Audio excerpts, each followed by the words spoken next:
Palavra da Verdade, com Hernandes Dias Lopes. Amados, vamos abrir a palavra de Deus, por gentileza, no livro de Apocalipse, capítulo 1. Apocalipse, capítulo 1. Faremos a leitura a partir do verso 5, a parte B do verso, até o verso 18. Eu estou com a versão revista e atualizada, e nessa versão está escrito assim: aquele que nos ama e pelo seu sangue nos libertou dos nossos pecados e nos constituiu reino, sacerdotes para o seu Deus e Pai, a Ele a glória e o domínio pelos séculos dos séculos. Amém. Eis que vem com as nuvens e todo olho o verá, até quantos o traspassaram. E todas as tribos da terra se lamentarão sobre ele, certamente. Amém. Eu sou o Alfa e o Ômega, diz o Senhor Deus, aquele que é, que era e que há de vir, o Todo-Poderoso. Eu, João, irmão vosso e companheiro na tribulação, no reino e na perseverança, em Jesus achei-me na ilha chamada Patmos por causa da palavra de Deus e do testemunho de Jesus. Achei-me espírito no dia do Senhor, e ouvi por detrás de mim grande voz como de trombeta, dizendo: o que vês, escreve em livro e manda às 7 igrejas: Éfeso, Esmirna, Pérgamo, Tiatira, Sardes, Filadélfia e Laodiceia. Voltei-me para ver quem falava comigo, e voltado vi 7 candeeiros de ouro, e no meio dos candeeiros um semelhante a filho de homem, com vestes talares, e cingido à altura do peito com uma cinta de ouro. A sua cabeça e cabelos eram brancos como alva lã, como neve, os olhos como chama de fogo, os pés semelhante ao bronze polido, como que refinado numa fornalha, a voz como voz de muitas águas. Tinha na sua mão direita 7 estrelas, e da boca saía-lhe uma afiada espada de 2 gumes. O seu rosto brilhava como o sol na sua força. Quando o vi, caí a seus pés como morto. Porém ele pôs sobre mim a mão direita, dizendo: não temas, eu sou o primeiro e o último, e aquele que vive.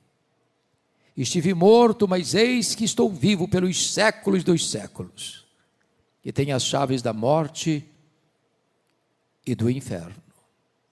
Amém. Meus amados, quando o apóstolo João escreveu este texto, já no final do 1º século, a igreja primitiva estava vivendo os seus dias mais sombrios. Muita dor, muita lágrima, muito sangue. Os crentes estavam sendo crucificados, queimados vivos, jogados às feras. Aliás, todo o 1º século foi um tempo muito difícil. Os imperadores romanos, na sua maioria, foram homens truculentos. Poderíamos rememorar a história de César Augusto, que governou do ano 27 a.C. ao ano 14 depois de Cristo, período em que Jesus nasceu em Belém da Judéia. Ele foi sucedido por Tibério César,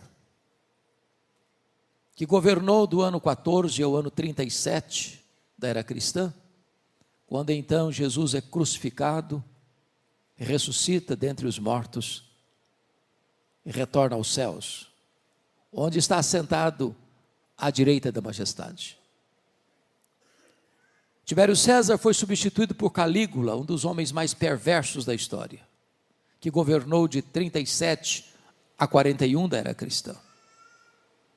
Ele foi sucedido por Cláudio, que governou de 41 a 54, período em que houve uma grande fome no mundo, e os judeus foram dispersos de Roma, ou expulsos de Roma, voltando para sua terra pobres, o que oportunizou o apóstolo Paulo a fazer uma grande coleta entre as igrejas gentílicas para os pobres da Judéia.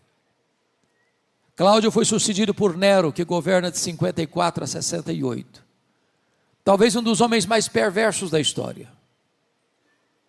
O homem que incendiou Roma e mandou matar o apóstolo Paulo e o apóstolo Pedro. Nero sucedeu em 68 e foi sucedido por Vespasiano, que governou de 69 a 79. Foi no governo dele que foi inaugurado o Anfiteatro da Morte, o Coliseu Romano, no ano 70. Que numa festa de inauguração de 100 dias, 10 mil crentes foram mortos com requinte de crueldade. Foi também no governo dele, no mesmo ano 70, que a cidade de Jerusalém foi destruída. O templo foi arrasado e os judeus foram dispersos pelo mundo, na mais longa diáspora, desde o ano 70 a 14 de maio de 1948. Vespasiano foi sucedido por Tito Flávio, o general que destruiu Jerusalém, que governou de 79 a 81. E Tito Flávio foi substituído e sucedido por Domiciano, que governou de 81 a 96. O primeiro imperador da história a rogar para si o título de Senhor e Deus. Tão perverso e mau, que foi chamado de Nero Redivivo, ou segundo Nero. Foi este imperador que deportou o apóstolo João, então pastor da igreja de Éfeso, para uma colônia penal, para a ilha vulcânica do Mar Egeu. Vale destacar que a essas alturas, todos os demais apóstolos do Senhor Jesus já estavam mortos, e mortos pelo viés do martírio. João era o último representante do colégio apostólico. Certamente a intenção de Domiciano era calar a voz do último apóstolo de Jesus e jogar uma pá de cal na igreja tão sofrida e massacrada. Porém, quando todas as portas estavam fechadas para João na terra, naquela ilha vulcânica, Deus vira a mesa da história. Deus muda o placar do jogo. Porque os destinos da história não estão nas mãos dos poderosos deste mundo. Os destinos da história estão nas mãos do Rei dos Reis e do Senhor dos Senhores. Quando todas as portas se fecharam para João na terra, Deus abriu-lhe uma porta no céu e disse: sobe para aqui. E eu te mostrarei não as coisas que talvez aconteçam. Eu não te mostrarei as coisas que podem acontecer. Eu te mostrarei as coisas que devem acontecer. O nosso Deus está no trono e as rédeas da história estão em suas mãos. Era um dia de domingo. Era o dia do Senhor.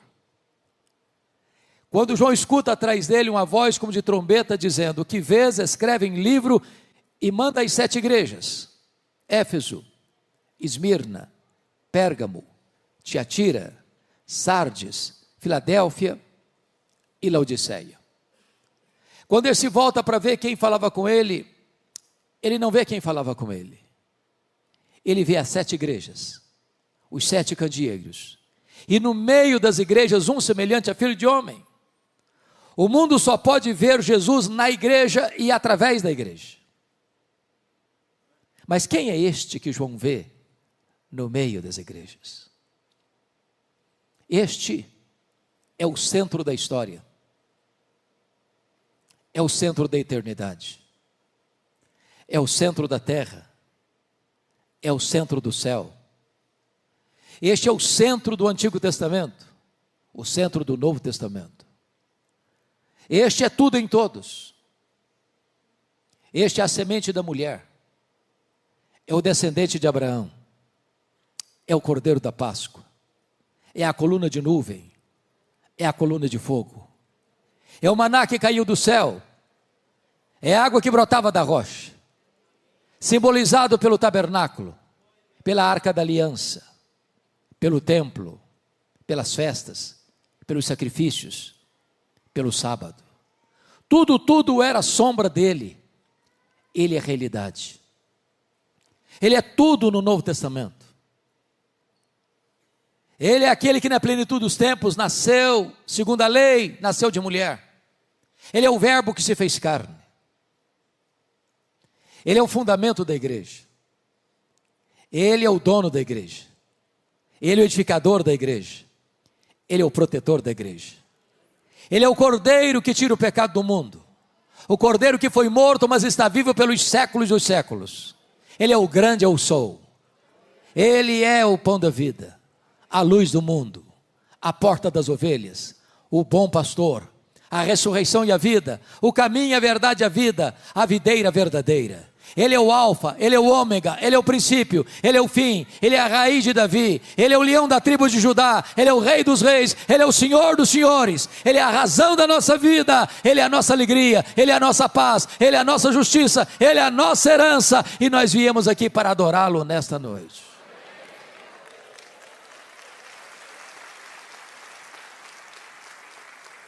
Eu gostaria de nesta noite, amados, destacar 3 coisas. Em primeiro lugar, gostaríamos de destacar a grandeza da pessoa de Jesus. Em segundo lugar, destacar a grandeza da obra de Jesus. Em terceiro lugar, quais são as implicações dessas 2 verdades anteriores. Qual é a descrição que João nos faz no texto da grandeza da pessoa de Jesus? Com a Bíblia aberta comigo, vejamos. Em primeiro lugar, versículo de número 13. E diz: e no meio dos candeeiros, um semelhante a filho de homem. Notem vocês, que a primeira coisa que ele percebe é a onipresença de Jesus. Ele está no meio das igrejas, ao mesmo tempo em Éfeso, ao mesmo tempo em Esmirna, ao mesmo tempo em Pérgamo, ao mesmo tempo em Tiatira, ao mesmo tempo em Sardes, ao mesmo tempo em Filadélfia, ao mesmo tempo em Laodiceia, ao mesmo tempo na Igreja Batista do Lago do Sul de Brasília. Ele está aqui nesta noite, ele está andando entre nós. E é porque Ele está aqui que você e eu viemos aqui. E é porque Ele está aqui que esta reunião se transforma em uma coisa tão importante. E não é apenas um mero encontro religioso. Ele está presente. Aqui, ali, além e acolá.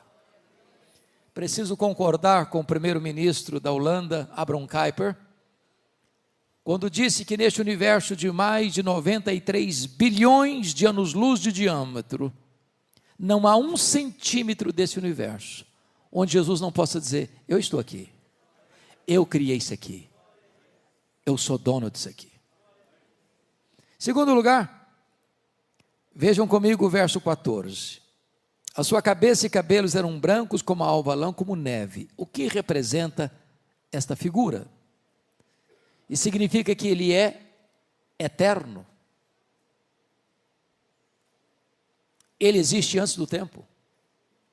Ele preexiste ao princípio. Ele preexiste à criação. Ele não foi criado, Ele é o Criador. Ele não passou a existir, Ele é o Pai da eternidade. Ele já existia eternamente como Deus, na comunhão plena da Trindade, antes que houvesse o mundo. Ele não precisou criar para ser Deus, já o era antes da criação. Ele não precisou criar para ter relacionamentos, ele já era plenamente feliz na relação intratrinitariana.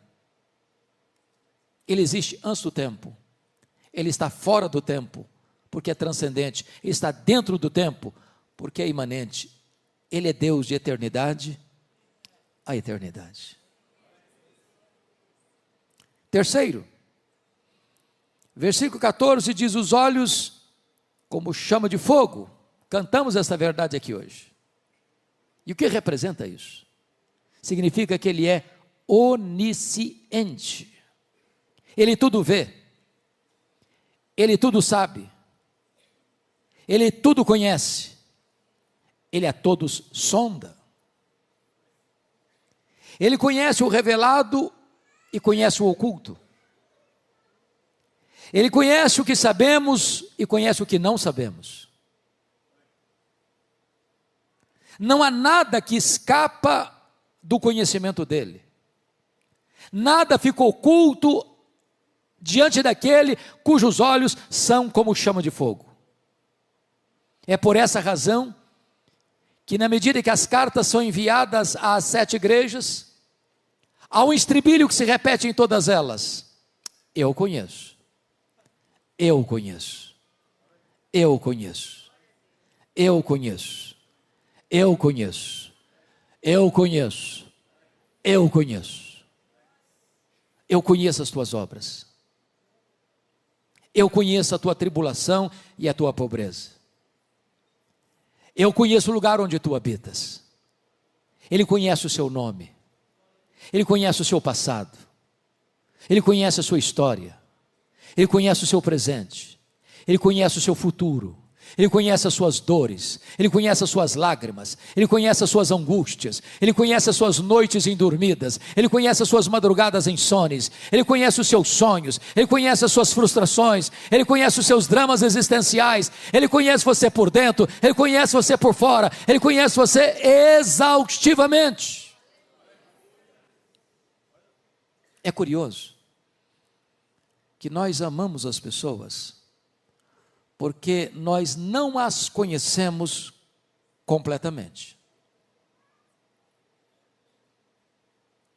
Se as pessoas pudessem saber tudo a nosso respeito, até o que pensamos, talvez fugiriam de nós. O que é incrível e glorioso é que Jesus nos conhece por completo, por inteiro. E a despeito disso, nos ama com amor eterno.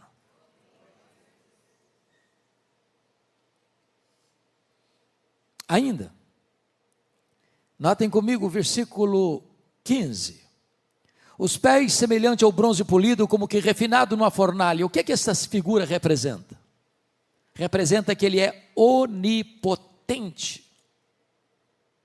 Ou seja, ninguém pode ameaçar Jesus, ninguém pode intimidar Jesus, ninguém pode derrotar Jesus, ninguém pode colocar Jesus contra a parede, diminuí-lo, subtraí-lo, deslustrar a sua glória. Ele é o todo-poderoso Deus, tudo pode, ninguém pode resisti-lo. Quando Ele vier na sua majestade e glória, Ele vai colocar todos os seus inimigos debaixo dos seus pés, e vai lançar no lago do fogo o anticristo, o falso profeta, o diabo, a morte, o inferno, e todos aqueles cujos nomes não estão escritos no livro da vida. É curioso que de vez em quando, levanta-se algumas pessoas do topo da sua ignorância, ou da sua tolice, e tentam ridicularizar Jesus, como se pudessem derrotá-lo ou diminuí-lo. Mais recentemente, o patrono dos agnósticos da Inglaterra, Richard Dawkins, escreveu um livro ruidoso, Deus, um delírio. Algumas pessoas insensatamente disseram: agora vai desacreditar a Bíblia, agora vai colocar o cristianismo debaixo do selo do ridículo. E eu pergunto a vocês, onde está o livro Deus, um delírio? Nem na promoção ninguém compra mais, virou pó. E a Bíblia continua sendo traduzida, impressa e distribuída aos milhões. E Jesus continua soberano, assentado no trono. Se notaram, este ano de 2025, a maioria das escolas de samba do Brasil fizeram apologia do diabo, achando com isso que poderiam desgastar Jesus. Tolice, completa tolice. Em São Paulo, há alguns anos, encenaram no carnaval o diabo arrastando Jesus pelos cabelos rua fora, como se aquilo pudesse destruir a reputação de Jesus. O entendimento que eu tenho é o Salmo 2, lá de cima Jesus olha essas cenas e ri, porque é Ele, Jesus, quem dá a vida e quem tira a vida, Ele é quem exalta e quem humilha, Ele é quem põe no trono e Ele é quem faz apiar do trono. Ninguém pode enfrentar o Rei dos Reis, o Senhor dos Senhores e triunfar sobre Ele. Ele é o todo-poderoso Deus, vencedor invicto em todas as batalhas. Ele é onipotente. Mas notem mais, o verso 15 diz: a voz é como voz de muitas águas. O que significa isso? Significa que a sua palavra é poderosa, é onipotente. Meus irmãos, essa palavra é tão poderosa que Ele chamou à existência as coisas que não existiam, e sem matéria pré-existente, criou o universo pela palavra do seu poder. Ele dá uma ordem e o sol para. Ele dá uma ordem e as estrelas aparecem, cada uma chamada pelo nome. Quando tem mais estrelas no firmamento que todos os grãos de areia de todas as praias e desertos do nosso planeta. Ele dá uma ordem e o mar se acalma. Ele dá uma ordem e o vento cessa. Ele dá uma ordem e a enfermidade acaba. Ele dá uma ordem e os demônios têm que bater em retirada. Ele dá uma ordem e os anjos saem para obedecê-lo. Ele dá uma ordem e a sua voz ecoa no universo, e ela é poderosa, e essa voz está sendo proclamada nesta noite, a voz do Evangelho, a voz das Escrituras. Mas notem mais, versículo 16, diz que tinha na mão direita 7 estrelas, e da boca saía-lhe uma afiada espada de 2 gumes. Significa esta figura que ele é o vencedor invicto em todas as batalhas. E notem que às vezes pensamos que essa conflagração final, essa batalha final, será um ajuntamento de nações com armas poderosas, com tanques de guerras, com armas nucleares, com bombas atômicas. E embora o homem tenha tanta força nesta área bélica, mas a única arma que vai ser acionada nessa batalha final não vai ser a força do exército humano ou das grandes potências militares. Na verdade, Jesus vem e Ele mata o anticristo com o sopro da sua boca, com a manifestação da sua vinda, e não precisa de ajuda do braço da carne, mas Ele vai colocar debaixo dos seus pés todos os seus inimigos. Não há como enfrentá-lo e vencê-lo. A vitória dele já está garantida. Mas notem, por gentileza, versículo 16 diz que o seu rosto brilhava como o sol na sua força. Ele é glorioso. O Cristo que João está vendo aqui não é mais aquele Cristo suando sangue, em lágrimas, prostrado com o rosto no chão do Getsêmani.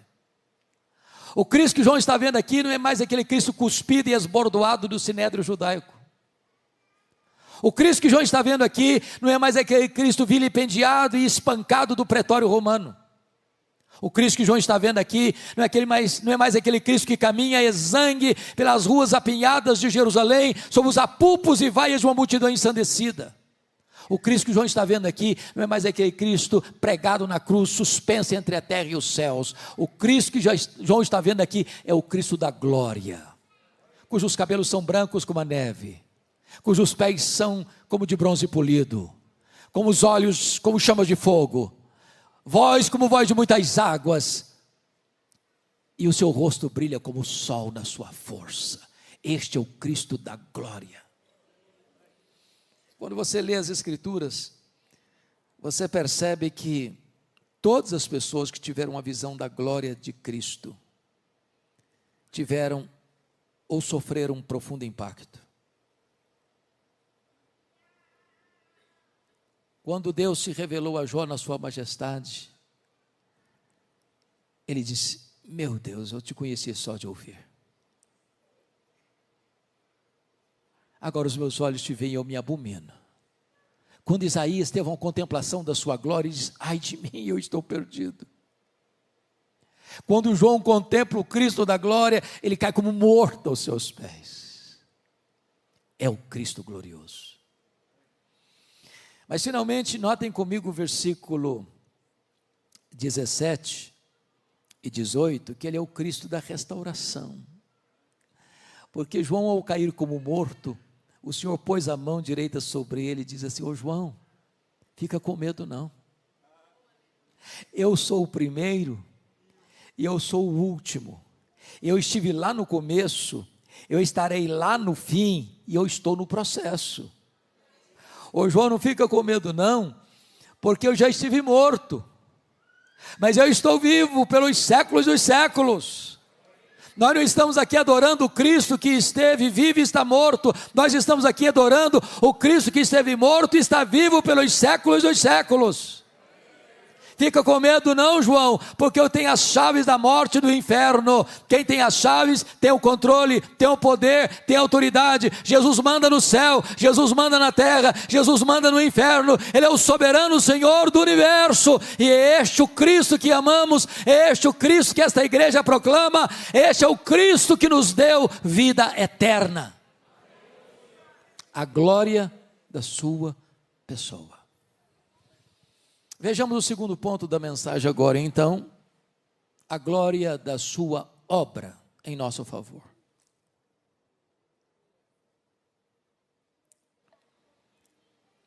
Veja o verso 5, por favor, parte B.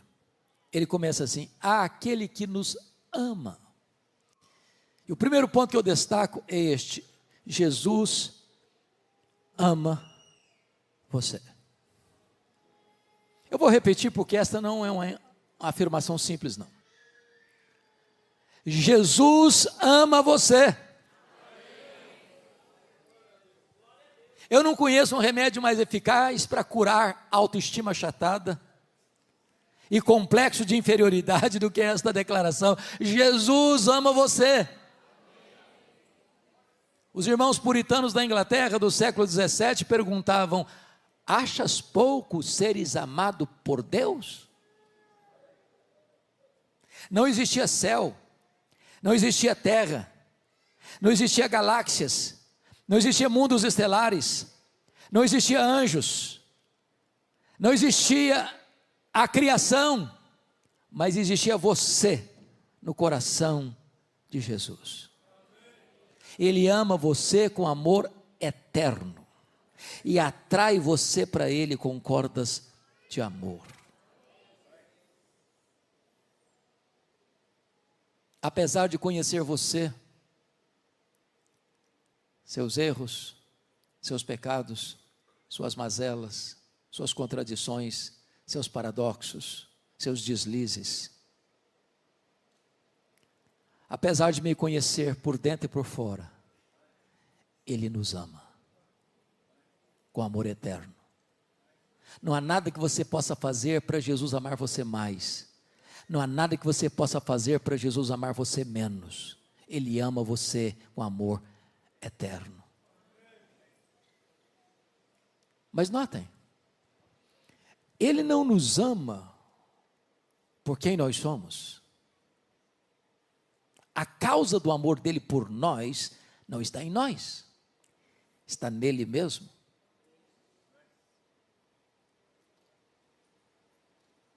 Ele não passou a nos amar porque nós o amamos primeiro. Ele nos amou primeiro, por isso nós o amamos.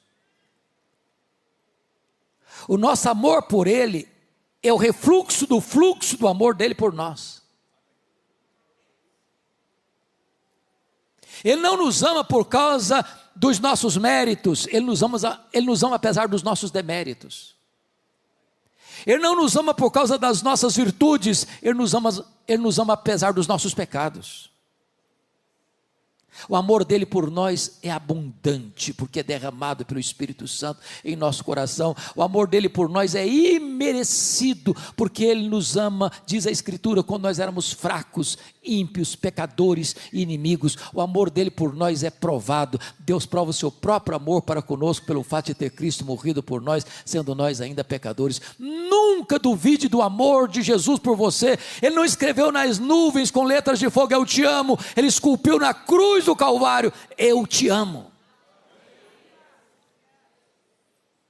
Segundo lugar, olha comigo a segunda obra dele, no versículo 5 está escrito ainda assim: e pelo seu sangue nos libertou dos nossos pecados. E primeiro, ele nos amou. Segundo, ele morreu por nós. Ele morreu por você.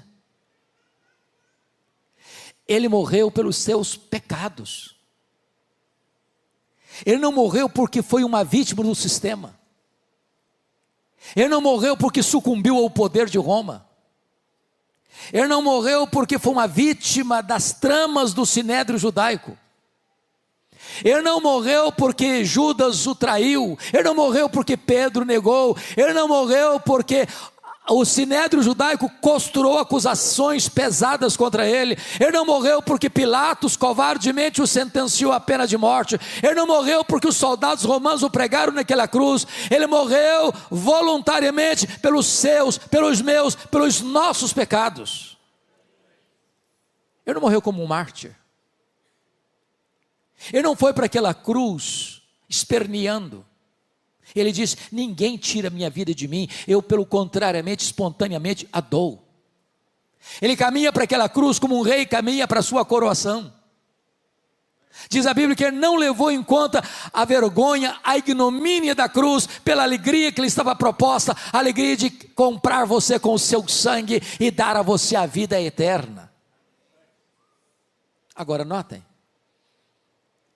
ele morreu, diz o texto, para libertar-nos. Pelo seu sangue, nos libertou dos nossos pecados. Isso significa que o pecado, então, escraviza. Quem é que precisa de libertação? Quem está cativo. A Bíblia diz que quem pratica o pecado é escravo do pecado.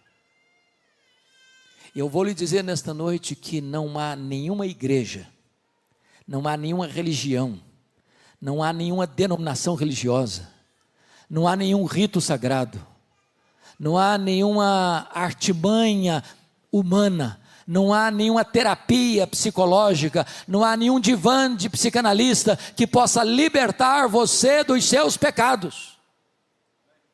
É só Jesus, é só o sangue de Jesus. Irmãos, o homem não pode lidar com os dramas da sua culpa.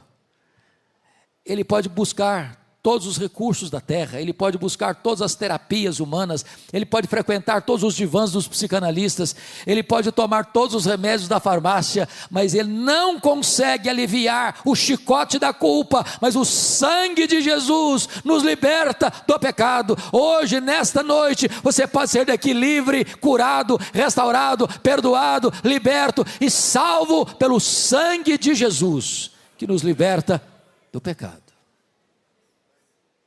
Ele amou você e ele morreu por você.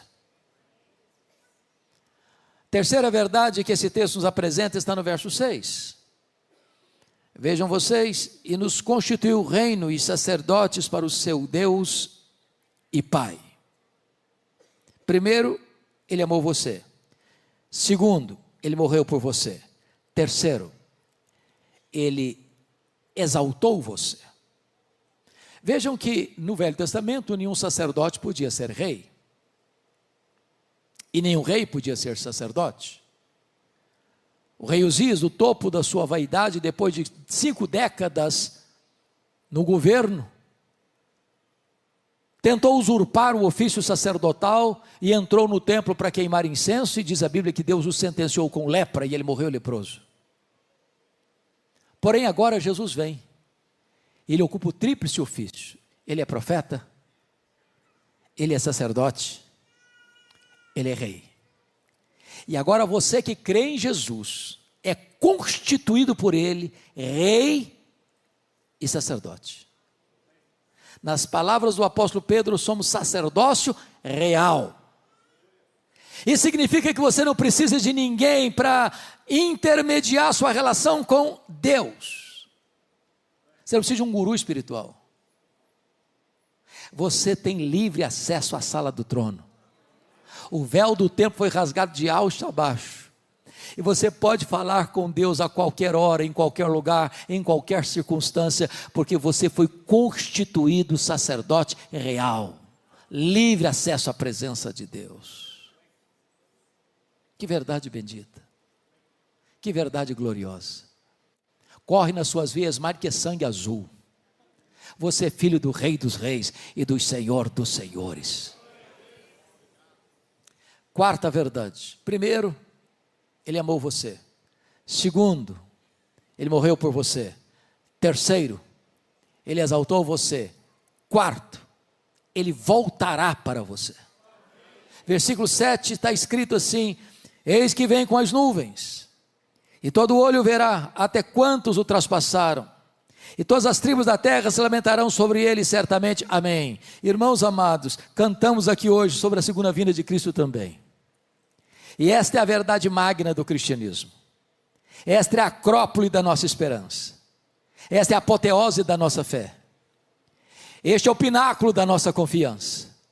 Esta é a consumação da nossa redenção. Jesus voltará em glória para buscar a sua igreja. Que verdade bendita. A história não está dando voltas como pensavam os gregos. A história não está sem rumo como pensam os existencialistas. A história caminha para um telos, para um fim, para uma consumação. E é a segunda vinda de Cristo, a consumação do século, o último dia, quando Jesus então vai estabelecer o seu reino de glória e de poder.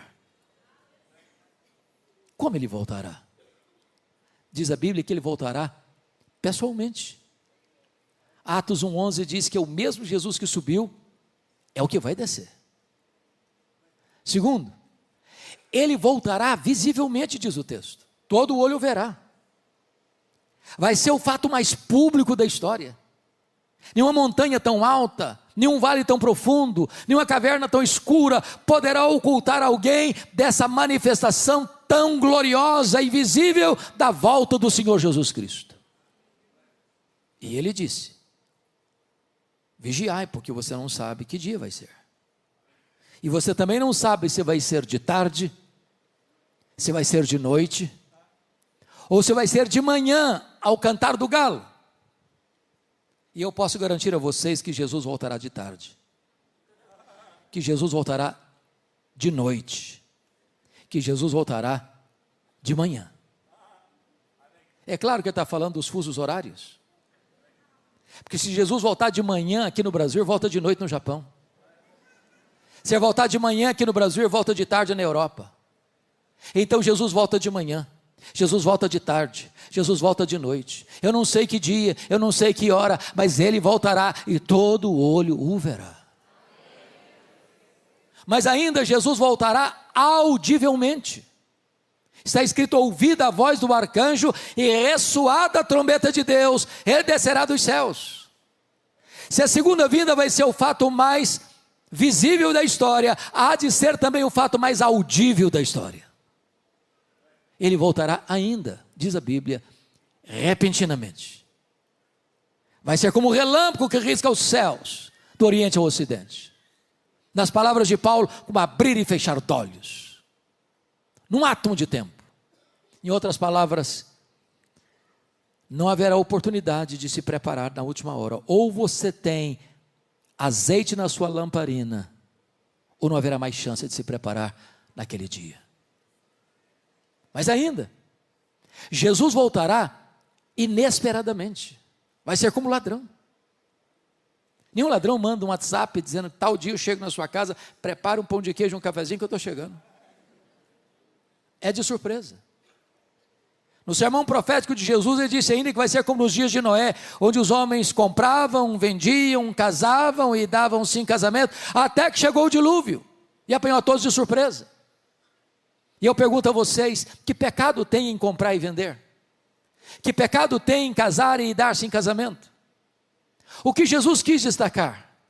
O que ele quis destacar é que o mundo vai estar girando no mesmo jeito que está girando hoje. As pessoas estão vendendo, as pessoas estão comprando, as pessoas estão marcando casamento, as pessoas estão desmarcando casamento, as pessoas estão vendendo, as pessoas estão no comércio, na indústria, nas empresas, nas escolas, nas universidades, nos hospitais, nas ruas, correndo para lá e para cá, viajando e desmarcando compromissos. E é nessa azáfama, é nesse barulho, é nesse ruído da sociedade, é que Jesus Cristo vem. Prepare-se para este grande dia. Mas louvado seja Deus, Jesus voltará vitoriosa, triunfante e gloriosamente, com grande majestade e poder. Vai se assentar no trono, vai julgar as nações, vai levar aqueles que estiverem à sua esquerda, que rejeitaram a sua graça, apartai-vos de mim, malditos. Mas vai dirigir-se aos que estiverem à sua direita, aos que foram remidos no seu sangue, que confiaram na sua graça. Vinde, benditos de meu Pai, entrem na posse do reino que vos está guardado desde a fundação do mundo. Pois bem, vimos até aqui então a glória da pessoa e a glória da obra de Jesus. Agora, em último lugar, quais são as implicações dessas duas verdades? Primeira implicação: então não precisamos ter medo da vida, porque ele disse: eis que eu estou vivo, pelos séculos dos séculos. Tem muita gente hoje com medo da vida, irmãos, que não suporta a vida. Tem muita gente hoje jogando droga nas veias, porque não aguenta a vida. Tem muita gente hoje se embriagando nos bares das esquinas, porque não suportam a vida. Tem muita gente hoje flertando com a morte e pulando no abismo do suicídio, porque não suportam a vida. Mas quando você tem um encontro com Jesus, a vida sorri para você. Você ama viver. E você diz: este é o dia que o Senhor fez, alegremo-nos e regozijemo-nos nele. Você celebra a vida, porque além de vida física, biológica, você recebe a própria vida eterna. Você recebeu vida em abundância, você recebeu vida eterna. A vida é uma delícia, a vida é um presente, a vida é uma dádiva de Deus, e você celebra a vida. Segunda implicação: então você não precisa ter medo da morte. Jesus Cristo diz assim: não temas, João, eu estive morto, mas eu estou vivo pelos séculos dos séculos. Se a morte é o rei dos terrores, Jesus é o rei dos reis. Ele entrou nas entranhas da morte, ele matou a morte, ele ressuscitou, inaugurando a imortalidade, e ele é a ressurreição e a vida. E se você crer nele, você nunca morrerá eternamente. Agora a morte já foi vencida, agora a morte não tem a última palavra, agora o túmulo no nosso último endereço. Nós estamos caminhando para a glória. Lá é a nossa pátria, lá é a casa do Pai, e é para lá que vamos. Terceiro: então não precisamos ter medo do desconhecido. Permita-me clarear um pouco esse ponto. Me permita uma pergunta diagnóstica. Quantos aqui nesse belo auditório hoje têm a garantia da sua salvação em Cristo Jesus porque nasceram de novo? Levanta a mão. Bendito seja Deus. Isso significa então que você sabe que o fim dessa linha é a glória. Isso está assegurado, está garantido. Agora, isso não tira de nós a nossa limitação humana. Por exemplo, eu não sei, nem você, o que vai nos acontecer daqui a 5 minutos. O pastor Hércio não tem a garantia de que no próximo culto público desta igreja, todas as pessoas que estão nesse auditório estarão vivas. Nós não enxergamos na curva, nós não enxergamos no escuro. Então vamos compreender um pouco isso aqui. Quando João, meus irmãos, foi levado para a ilha de Patmos, o tempo era muito difícil. Os crentes estavam sendo queimados vivos, jogados às feras, crucificados. Parecia o fim. Mas quando ele chega, ele olha por outro ângulo e diz que está nessa ilha, não porque Domiciano baixou um decreto para enviá-lo para aquela ilha, ele está nessa ilha por causa da palavra de Deus e do testemunho do Senhor Jesus Cristo. É nesta ilha que o futuro se abre. E João então sobe para o céu e vê alguém sentado no trono, o Todo-Poderoso Deus. E ele vê na mão daquele que está sentado no trono um livro de todo escrito por dentro e por fora, selado por dentro e por fora, e ninguém foi encontrado digno, nem de abrir o livro, nem sequer de olhar para ele. Diz a Bíblia que João chorava muito por causa disso, quando escuta uma voz: não chores, João, eis que o leão da tribo de Judá, a raiz de Davi, venceu para abrir o livro e desatar os seus selos.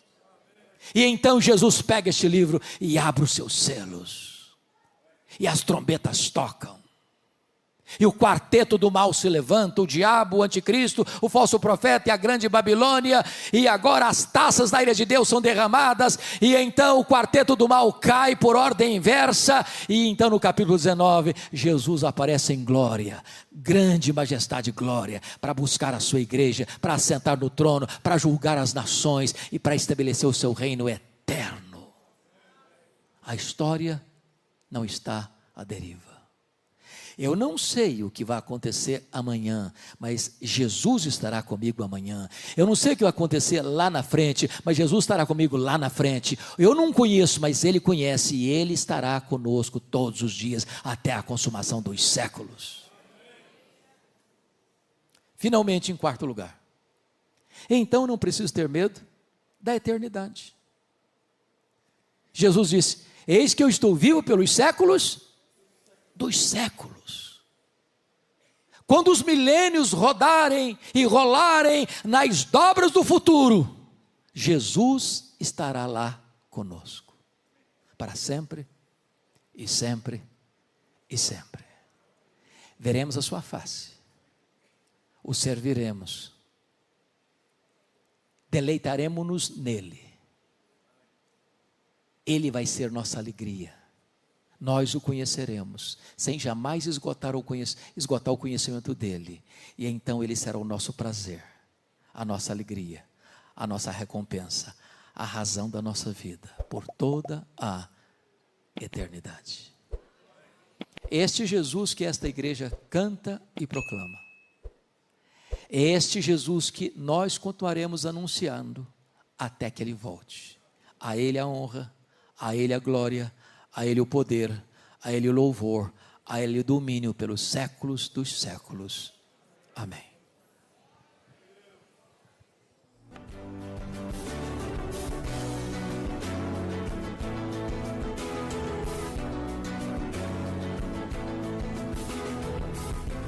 Palavra da Verdade, com Hernandes Dias Lopes.